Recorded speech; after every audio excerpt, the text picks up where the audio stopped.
My name is Chris Mocko, and I am officially an idiot. It's the Chris Mocko Show. I literally just got back from my run. I don't know if you can see from this microwave clock. It is after 10 p.m. right now.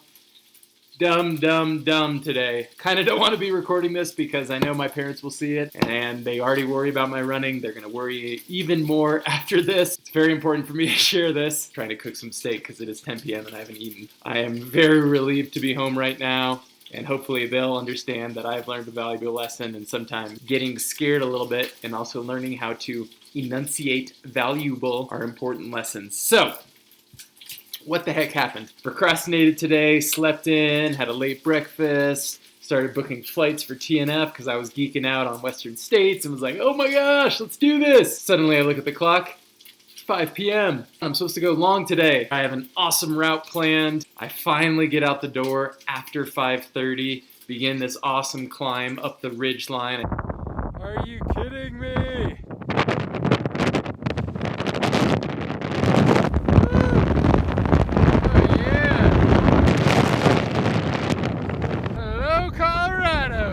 Within 4 miles, I was at 4,000 feet, and I was just running along this ridge. It was amazing. Not a bad view. It was a little bit more technical than I would like. I lost the trail a couple of times. There's a little bit of snow. It got windy. Holy, we're about 13,000 feet. You probably won't be able to hear any of this, but wow! Look at that down there. But I was running, I was enjoying it. I thought very soon I'd be connecting with the trail that I knew was very runnable. Never got to that trail. Of course, I made the logical decision to first take a bunch of selfies and videos up on the top of the mountain. The sun is setting at this point, so I should start to get a little concerned. Toasted marshmallow. Delicious. Could keep on going on this ridge. Look how crazy this is. But we have one limiting factor, and that's that bad boy right up there. Sun's setting, so we're gonna try to get down as quickly as possible. Okay, this has to be the last peak. Every time I think I've gotten to the summit, look up, there's another peak. Please tell me this is the end. And instead of just turning around and going back the way I came, I decide, let's go straight down the side of the mountain and try to connect with the trail down there. It doesn't look that bad. You see that road? I have to get there at some point. How the heck am I getting down there?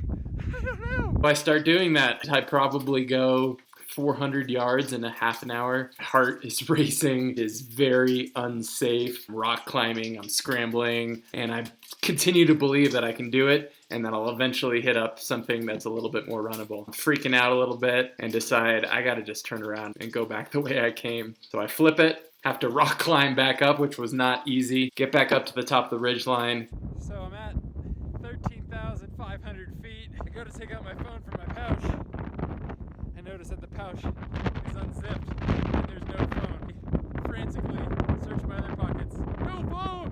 Where's my phone? Buried in some rock down there. The sun is almost completely down. The trail is very treacherous, and the whole time I'm thinking, Chris, you're an idiot. Chris, your parents are going to be very mad at you. And Chris, if you can make it back, you should be very relieved and start questioning some of your life decisions. So that's what I get to do tonight. So I keep going back. I finally get to a trail that's a little bit more runnable. It's nighttime. I am just freaking out still. I run by 2 mountain goats on the trail. I'm starting to get super cold. My phone's died because the battery got too cold. Just one wrong decision after another. I finally get back to the actual trail where I'm not on the ridge anymore, and I know I've got over 2,000 feet of descent on a pretty sandy trail that's going to be hard to get down. The moon suddenly comes out and gives me an extra 20 minutes of light before I get to the trees, and I slowly make my way back down the mountain with flashlight in hand. Okay, it is pitch black. I am walking on a trail. The moon is up there. It's basically the only thing that's helping out right now. I'm about to enter the woods. It's going to get even darker. Fortunately, my phone just turned back on. I'll have a flashlight until the finish line. Probably got 2 miles to go. Gonna be shouting, "Hey-o, river!" just to make sure if there's any animals out there, they know I'm here as well. But we're close. We're very close. have a couple of stumbles, but did not fall once. I deserve something worse for what I did. I finally got back down to the bike path, jogged back to the house. I was supposed to go 22 today. I went 10. It took almost 5 hours. Just a crazy day. I'm exhausted right now. Mom and Dad, I am so sorry. This was the dumbest thing that I could possibly have done. Today you get to say I told you so. Today, I don't want to. But I did bloody tell you. Lessons learned from today. Number 1, tell somebody where you're going. Number 2, if you're doing something technical, bring somebody with you. 3, be prepared for what you're doing. Starting at 5 p.m. was dumb, but if I'm going to do that, absolutely have a flashlight. Absolutely have a jacket, gloves, so that if it gets cold, you've got it. Bring extra fluid and fuel. I ran out of water on the way back. I ran out of gels. Just everything was bad, bad, bad. The biggest takeaway for me is a lot of folks these days are getting super into the sky racing and these crazy technical races, and thankfully those are supported and there's people there. So if you're only doing it to try to one up your friends, don't do it. I, for one, am going to be finding groom trails for the next couple of days. I hope there's a cold beer in the fridge because I need it right now. Stress levels are at about 4,000. We're back. I made it. It's going to be a good story in a couple of days, but we won't be doing that anytime again soon. Got some food waiting for me. Thankfully, we're back. It's 10 o'clock. I'm exhausted. See, Money's tired. Good night, folks.